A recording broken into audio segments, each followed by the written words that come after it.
Scuderia Ferrari approaches the Dutch Grand Prix, the 15th Grand Prix of the 2024 Formula One season, with a lot of hope. The desire for a change in direction is strong.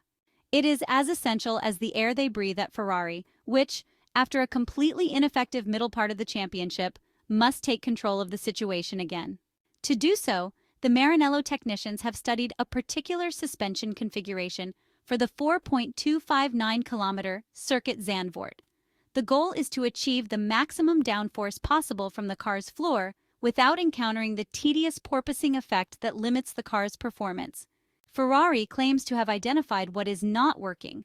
The tests conducted have revealed the problems, but the Italian side is not yet ready to elaborate, and for now the timeline for definitively solving these issues is still unknown. In the meantime, aware of the underlying causes, the Maranello team has worked to manage the situation as best as possible, to extract as much performance as possible from the SF-24 single-seater and return to being competitive. This is where things stand at the moment. Following an extended study phase carried out in recent weeks, Ferrari has made a choice. The two SF-24 cars, therefore, arrive at the Dutch Grand Prix with a clear plan to follow and develop throughout the race weekend. This refers specifically to the aerodynamic aspect.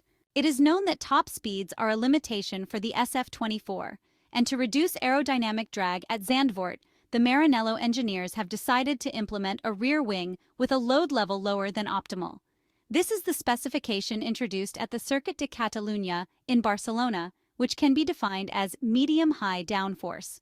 With this version, the downforce applied to the rear axle is then complemented by the vertical thrust generated by the beam wing. Generally speaking, in past editions at the Zandvoort Circuit, the Italian F1 team has always preferred to heavily load the car. However, considering the generation of understeer, it is necessary to counterbalance by providing sufficient grip to the front axle. This is a circuit where the balance and connection between the two axles are fundamental. Therefore, the Maranello team will not excessively load the rear wing, limiting drag.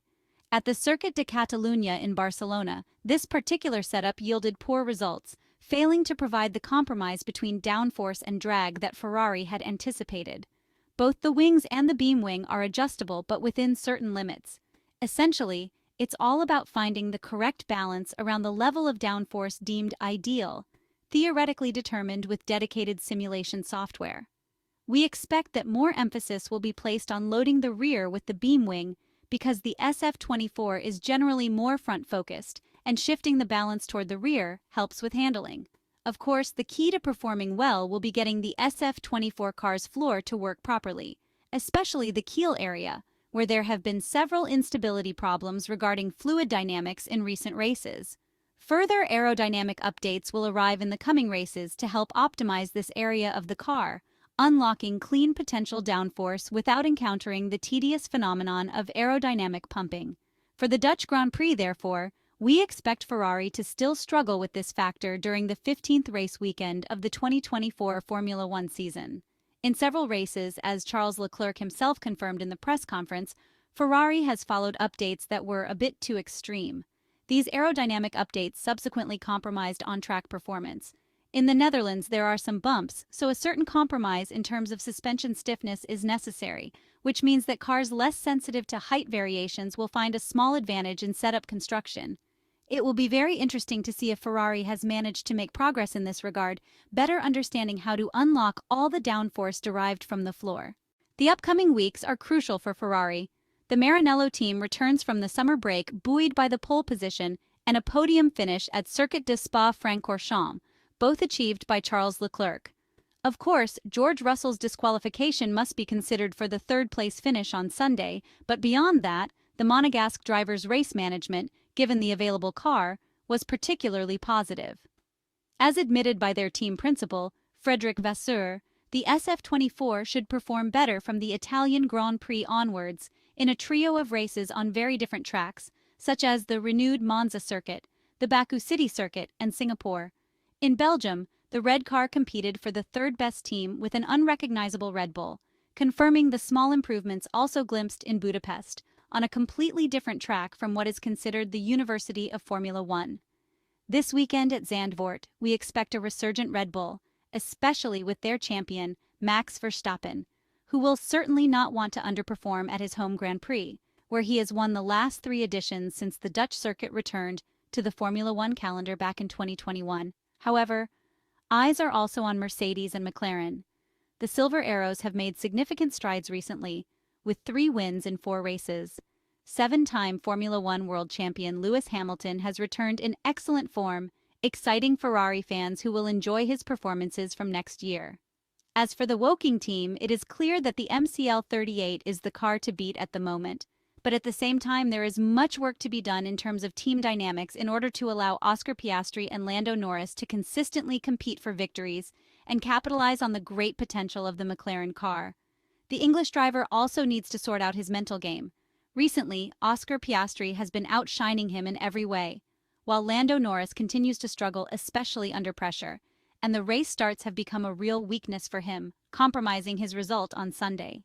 The many mistakes at Spa-Francorchamps prevented him from competing for a victory that was clearly within reach, as demonstrated by his younger McLaren teammate. Returning to Ferrari matters, the impressions from the last 2 outings can be considered positive in some respects. It's clear that the SF-24 has worsened compared to the competition since the start of the season. Initially, it was the second-best car behind Red Bull, but now McLaren and Mercedes are consistently ahead in performance. The RB20 was evenly matched with the Ferraris at Spa, but we'll see if this trend continues at Zandvoort. The fact is that the car, driven by Charles Leclerc and Carlos Sainz, has been plagued by problems since Barcelona, and the necessary corrections have been made. However, this hasn't improved the car's performance, something that must happen out of necessity with the upcoming developments.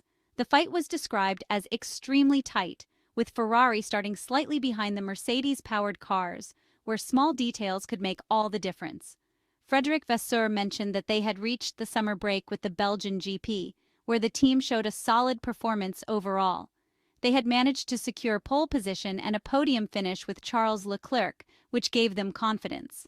He noted that they were restarting at the Zandvoort track, a circuit completely different from Spa-Francorchamps, short, narrow, and twisty, where every small detail would be crucial, especially in qualifying since overtaking was extremely difficult.